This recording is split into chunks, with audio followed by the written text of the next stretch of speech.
The Adventures of Tom Sawyer, Chapter 5, written by Mark Twain in 1876, read by Clay Shannon in 2020.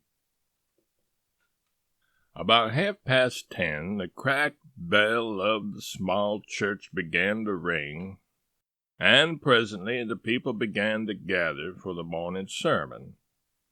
The Sunday school children distributed themselves about the house and occupied pews with their parents so as to be under supervision. Aunt Polly came, and Tom and Sid and Mary sat with her, Tom being placed next the aisle in order that he might be as far away from the open window and the seductive outside summer scenes as possible. The crowd filed up the aisles. The aged and needy postmaster, who had seen better days, the mayor and his wife, for they had a mayor there among other unnecessaries, the justice of the peace, the widow Douglas, fair, smart, and 40, a generous, good-hearted soul and well-to-do, her hill mansion the only palace in the town, and the most hospitable and much the most lavish in the matter of festivities that St. Petersburg could boast. The bent and venerable Major and Mrs. Ward, Lawyer Riverson, the new notable from a distance, next the belle of the village, followed by a troop of lawn-clad and ribbon-decked young heartbreakers, then all the young clerks in town in a body, for they had stood in the vestibule, sucking their cane heads, a circling wall of oiled and simpering admirers, till the last girl had run their gauntlet. And last of all came the model boy, Willie Mupperson, taking as heedful care of his mother as if she were cut glass. He always brought his mother to church, and was the pride of all the matrons. The boys all hated him, he was so good, and besides, he had been thrown up to them so much. His white handkerchief was hanging out of his pocket behind, as usual on Sundays, accidentally. Tom had no handkerchief, and he looked upon boys who had as snobs. The congregation being fully assembled now, the bell rang once more to warn laggards and stragglers, and then a solemn hush fell upon the church, which was only broken by the tittering and whispering of the choir in the gallery. The choir always tittered and whispered all through service. There was once a church choir that was not ill-bred, but I have forgotten where it was now. It was a great many years ago, and I can scarcely remember anything about it, but I think it was in some foreign country. The minister gave out the hymn and read it through with a relish in a peculiar style which was much admired in that part of the country.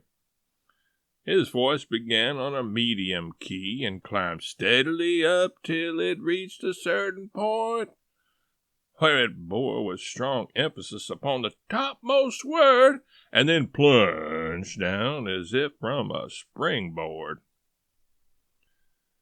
Shall I be carried to the skies on flowery beds of ease, whilst others fight to win the prize and sail through bloody seas?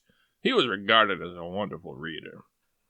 At church sociables he was always called upon to read poetry, and when he was through the ladies would lift up their hands and let them fall helplessly in their laps and wall their eyes and shake their heads as much as to say, "Words cannot express it. It is too beautiful for this mortal earth." After the hymn had been sung, the Reverend Mr. Sprague turned himself into a bulletin board, and read off notices of meetings and societies and things, till it seemed that the list would stretch out to the crack of doom. A queer custom which is still kept up in America, even in cities, away here in this age of abundant newspapers. Often the less there is to justify a traditional custom, the harder it is to get rid of it. And now the minister prayed. A good, generous prayer it was, and went into details.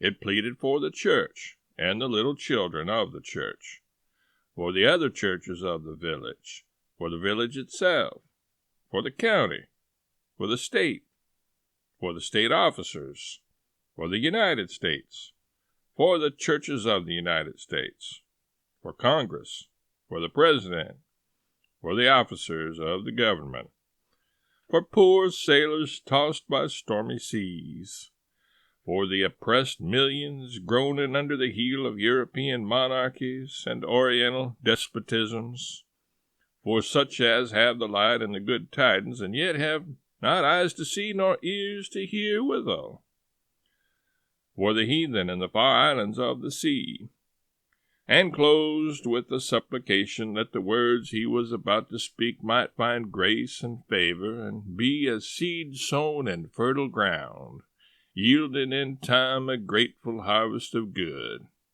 Amen. There was a rustling of dresses, and the standing congregation sat down. The boy whose history this book relates did not enjoy the prayer. He only endured it, if he even did that much.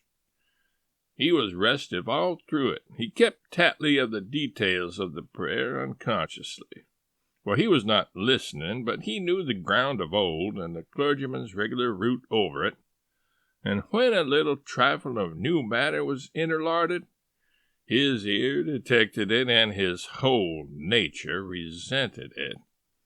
He considered additions unfair and scoundrelly.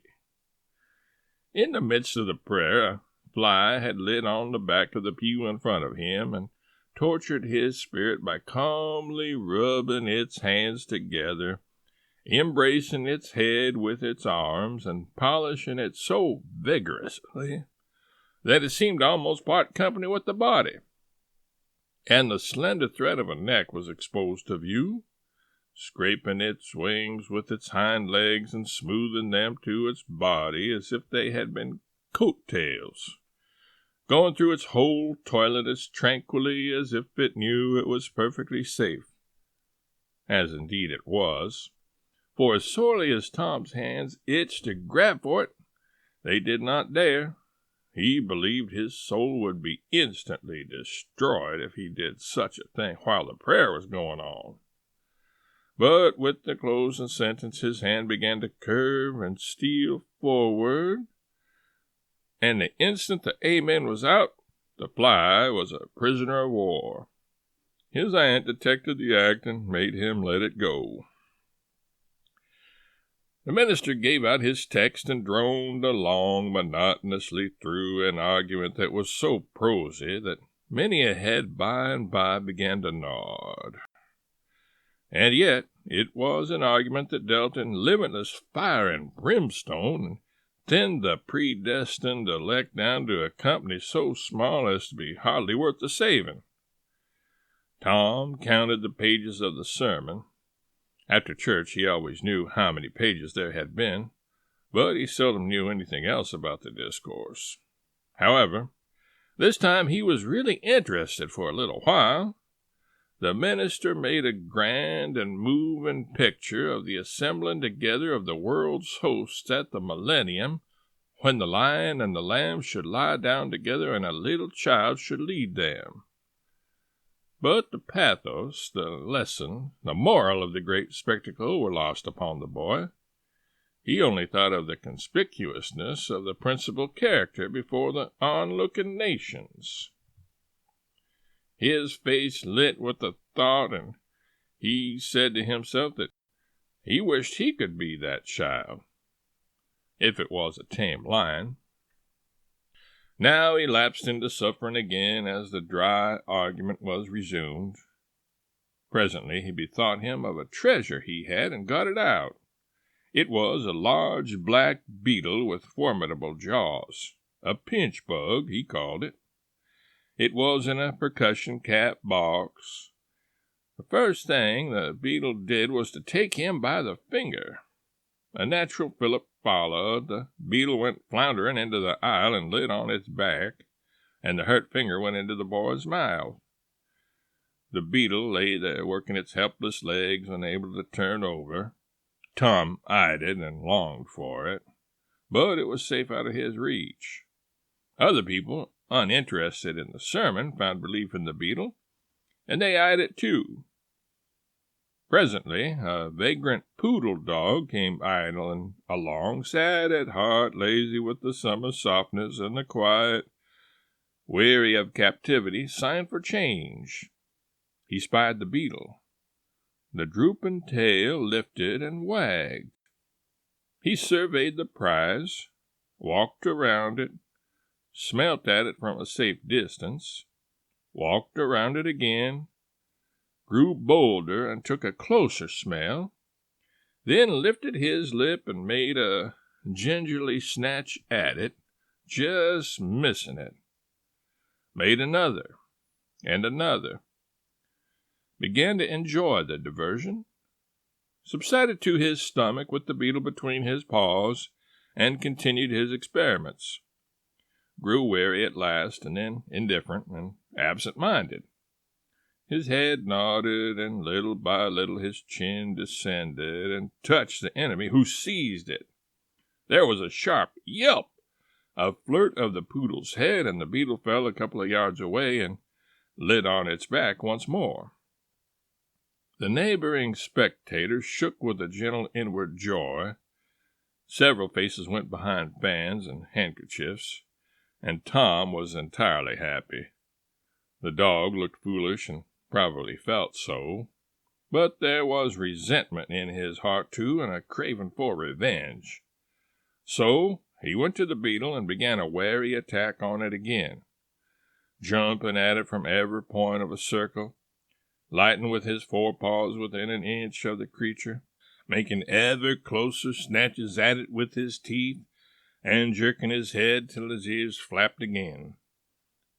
But he grew tired once more after a while, tried to amuse himself with the fly, but found no relief, followed an ant around with his nose close to the floor, and quickly, wearied of that, yawned, sighed, forgot the beetle entirely, and sat down on it.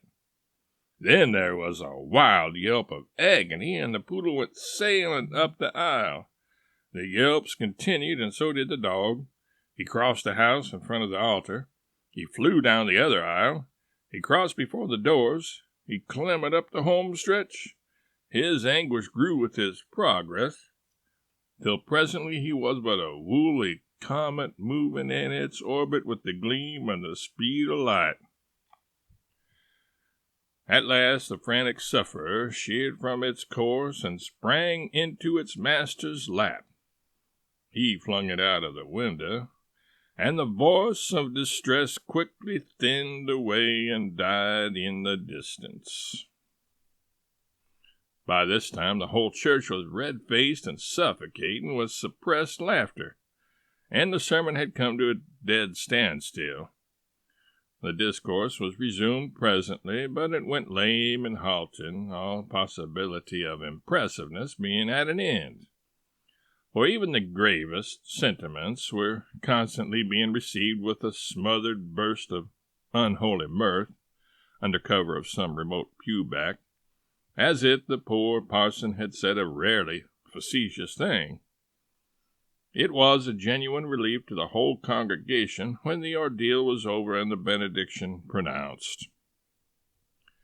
Tom Sawyer went home quite cheerful, thinking to himself that there was some satisfaction about divine service when there was a bit of variety in it. He had but one marring thought. He was willing that the dog should play with his Pichbug, but he did not think it was upright in him to carry it off.